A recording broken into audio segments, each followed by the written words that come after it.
सर्व आयटा गँगचं पुन्हा एकदा स्वागत आपल्या educational YouTube channel Tech Math मध्ये. विद्यार्थी मित्रांनो, एकदम महत्वाचा व्हिडिओ घेऊन आलेलो आहे. फक्त एक 10 मिनिटं द्या आणि जे व्हिडिओ आहे तुम्ही शेवटपर्यंत पूर्ण बघा. तुम्हाला कोणत्या प्रकारचं लेक्चर देणार नाही किंवा भाषण देणार नाही.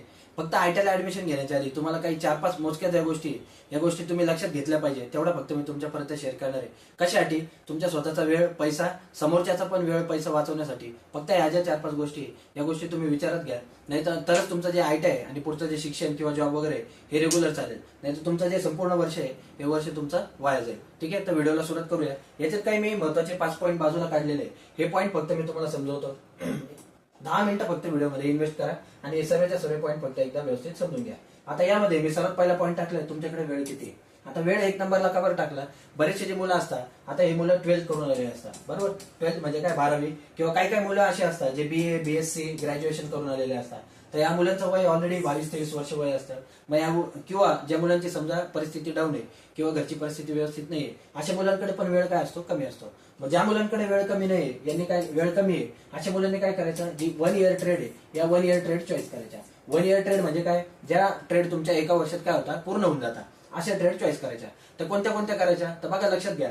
तुमचं जे आवडतं क्षेत्र आहे, समजा तुम्हाला कम्प्युटरमध्ये इंटरेस्ट असेल, समजा तुम्हाला मशीन मध्ये इंटरेस्ट असेल, तुम्हाला गार्डन मध्ये इंटरेस्ट असेल, तर लकीली आयटामध्ये प्रत्येक डिपार्टमेंट असं आहे की ज्याच्यामध्ये 2 वर्षाच्या आणि 1 वर्षाच्या ट्रेड अवेलेबल आहे. समजा तुम्हाला कम्प्युटरमध्ये इंटरेस्ट असेल तर कम्प्युटरमध्ये समजा तुम्ही कोपा केली तर ही 1 वर्षाची आहे. त्याच ऐवजी तुम्ही जर ICTSM केली तर ही 2 वर्षाची.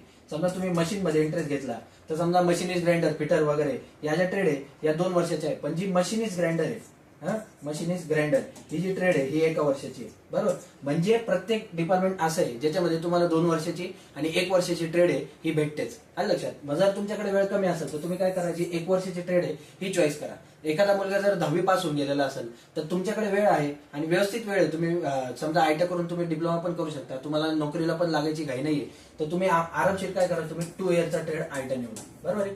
2 इयर ट्रेड म्हणजे काय, जे 2 वर्षाचे ट्रेड आहे, मोठ्या ट्रेड आहे, फिटर आहे, टर्नर आहे, मशीनिस्ट आहे किंवा इलेक्ट्रिशियन आहे, वायरमॅन आहे, ज्या मोठ्या ट्रेड आहे या ट्रेड तुम्ही काय करू शकता, चॉईस करू शकता. कधी, जेव्हा तुमच्याकडे वेळ कसा आहे, चांगला आहे, आणि वेळ कमी असेल तर तुम्ही काय करा, 1 इयर ट्रेड निवडा. त्यानंतर दुसरा विषय, नोकरी का व्यवसाय, नोकरी करायची का व्यवसाय करायचा. आता बघा, काही मुलांचं असं असतं ज्यांचे काका मामा किंवा कोणी ना कोणी कोणता ना कोणता व्यवसाय करत असतात. अशा मुलांच्या डोक्यात फिक्स असतं की त्यांना काय करायचं आहे, व्यवसाय करायचा आहे, बरोबर. समजा एखाद्या मुलाच्या मामाचं गॅरेज आहे, तर त्या मुलाने काय केलं पाहिजे, जे ऑटोमोबाईलचे, त्याची पण तीच इच्छा आहे की आपण पण भविष्यात गॅरेज वगैरे हे चालवलं पाहिजे. मग त्याने काय करायचं, ज्या ऑटोमोबाईलचे ट्रेड आहे या ऑटोमोबाईलच्या ट्रेड तुम्ही काय करू शकता, चॉईस करू शकता. पण तुमच्या डोक्यात हे फिक्स पाहिजे की तुम्हाला नोकरी करायचा आहे का व्यवसाय करायचा. आता समजा एखादा नोकरीवाला मुलगा असेल ज्याला नोकरी करायची, तो पण काय करू शकतो, फिटर, टर्नर, मशीनिस्ट या ज्या मोठ्या ट्रेड आहे, नोकरी पण करायची वेळ पण आहे. मग तुम्ही व्यवस्थित शिकू शकता.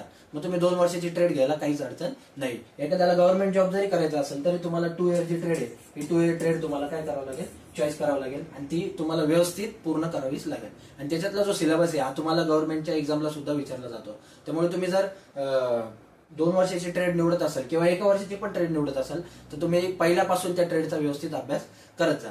त्यानंतर आपला पुढे विषय आहे आवड. आता हा जो विषय हा मी 1 नंबरला टाकणार होतो, आवड.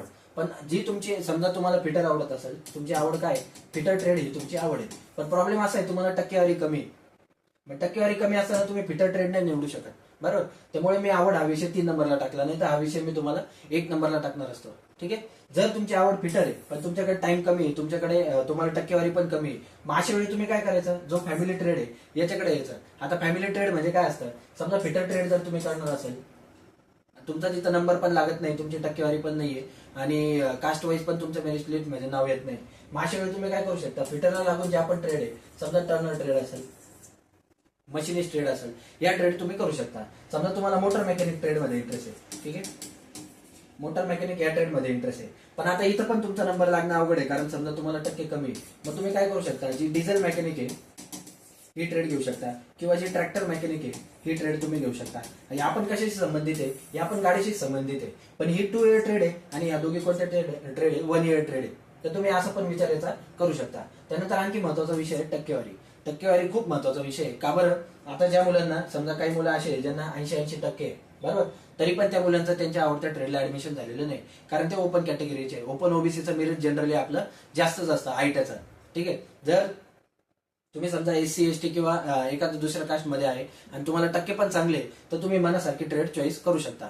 किंवा तुम्ही ओपन कॅटेगरीमध्ये आणि तुम्हाला 80 90 80 85 असे टक्के, तर तुम्ही बोट ठेवाल ट्रेड तुम्हाला मिळून जाईल. तर तुम्ही हा पण विचार करू शकता. त्यानंतर आणखी महत्वाची गोष्ट आहे आता याच्यात बघा. या 5 गोष्टी तर आपल्या झाल्या. काय की तुमच्याकडे वेळ किती आहे, तुम्हाला नोकरी करायची का व्यवसाय करायचा आहे, त्यानंतर तुमची आवड काय, तुम्हाला टक्केवारी किती आहे आणि फॅमिली ट्रेड काय. आता या 5च्या 5 गोष्टी जर तुम्ही लक्षात घेतल्या तर काय होईल बघा. एखादा मुलगा काय करतो, फिटर या शब्दात समजा त्याने ऐकलं फिटर, त्याने शब्द काय ऐकला फिटर. आता आपण जो नळ पॅक करतो याला पण फिटर म्हणतो, जो गाडी पॅक करतो याला पण फिटर म्हणतो, जो दुसरे कामं करतो याला पण आपण फिटरच म्हणतो. मग मुलं तो शब्द ऐकून आहे ना तिकडे निघून जातात. पण ही फिटर ट्रेड जी हे ऍक्च्युली त्याचा आणि त्याचा काही संबंध नसतो. एखाद्या मुलाला प्लंबिंग काम शिकायचं असतं, ठीक आहे, प्लंबिंग म्हणजे काय, नळाचे काम शिकायचे असतं, तो पण फिटर शब्द ऐकून आहे ना फिटरकडे निघून जातो. पण फिटरचा आणि प्लंबिंगचा काही संबंध नाही. संबंध आहे जेमतेम त्या सिलेबसमध्ये थोडंफार तुम्हाला प्लंबिंग शिकायला भेटेल. पण ही जी आहे प्लंबिंग ही पूर्ण स्पेशलायझेशन ट्रेड आहे. ज्यांना ज्यांना 1 इयर ट्रेड करायचे आहे या मुलांनी काय केलं पाहिजे, ज्या स्पेशलायझेशन ट्रेड आहे. स्पेशलायझेशन म्हणजे काय रे, समजा आता मी सांगितलं तुम्हाला प्लॅस्टिक प्रोसेसिंग ऑपरेटर एक ट्रेड आहे. काय, प्लॅस्टिक प्रोसेसिंग ऑपरेटर म्हणजे ज्याच्यामध्ये सर्व तुम्हाला कॉम्प्रेशन मोल्डिंग, इंजेक्शन मोल्डिंग, ज्या सर्व प्लॅस्टिकशी संबंधित जेवढ्या गोष्टी या तुम्हाला शिकायला भेटणार आहे. तर या स्पेशल ट्रेड आहे. आपण तुम्ही काय करू शकता, या 5 गोष्टींचा विचार करून या पण ट्रेड तुम्ही चॉईस करू शकता. त्यानंतर हे जे फॅमिली ट्रेड आहे, समजा फिटर तुम्हाला नाही आवडली, तुम्ही निवडला प्लंबिंग. आता काही मुलं असे असतात ज्यांना इलेक्ट्रिकल मध्ये इंटरेस्ट असतो, बरोबर, इलेक्ट्रिकल इलेक्ट्रॉनिक्स याच्यामध्ये इंटरेस्ट असतो, पण त्यांना शिकायची असते गाडीची वायरिंग. पण गाडीची वायरिंग शिकण्यासाठी ते इलेक्ट्रिशियनला ऍडमिशन घेतात आणि तिथं गेल्यावर लक्षात येतं गाडीच्या वायरिंगचा आणि इलेक्ट्रिशियनचा काही संबंध नाही. ठीक आहे, इलेक्ट्रिशियन म्हणजे काय, जे जनरल इलेक्ट्रिक काम करणार आहे तो इलेक्ट्रिशियन असतो, पण त्याचा गाडीच्या वायरिंगचा काही संबंध नसतो. मग त्याची ट्रेड कोणती असते, तर त्याची ट्रेड असते मोटर मेकॅनिक. तर तुम्ही ह्या सर्व माझ्या मते तुम्ही ह्या ज्या 5 गोष्टींचा आहे 5 गोष्टींचा तुम्ही व्यवस्थित विचार करा. काय होतं, मुलं ऍडमिशन घेऊन टाकतात, ऍडमिशन घेतल्यानंतर मग त्यांच्या लक्षात येतं की हे आपल्या कुठेच बसत नाही किंवा हे आपल्या आवडीमध्ये बसत नाही. तर मग त्याच्यामुळे काय होतं, जो दुसरा ऍडमिशन घेणारा मुलगा आहे त्याचं पण नुकसान होतं. एखादा असा मुलगा असतो त्याला फिटरला ऍडमिशन पाहिजे असतं, पण त्याला टक्के कमी असल्यामुळे त्याला नाईलाजाने दुसरी ट्रेड घ्यावं लागते आणि फिटरचे मुलं स्वतःचं नाव काय करतात, कमी करून घेतात. यामुळे दोघं मुलांचं नुकसान होतं. ठीक आहे, म्हणून तुम्ही काय करा, याचा सर्व गोष्टींचा व्यवस्थित विचार करा. आता कोणत्या ट्रेडमध्ये काय काय तुम्हाला नेमकं शिकायला भेटणार आहे याची आपण एक सिरीज घेऊन येणार आहे. मी तुम्हाला 5-5 मिनिटात प्रत्येक ट्रेडबद्दल थोडी थोडी माहिती देणार आहे. अजून ऑप्शन फॉर्म भरायला तुम्हाला 30 जून पर्यंत मुदत आहे, बरोबर आहे. त्यामुळे तुम्हाला तोपर्यंत भरपूर वेळ आहे. तर या गोष्टींचा विचार करा आणि त्याच्यानंतर तुम्ही काय करा, तुमची जी ट्रेड आहे ही ट्रेड फायनल करा आणि मगच त्याच्यात काय करा, ऍडमिशन घ्या. आणखी काय याच्यात अडचण असेल तर खाली कमेंट करा. या व्हिडिओमध्ये एवढंच. Thank you so much. थँक्यू.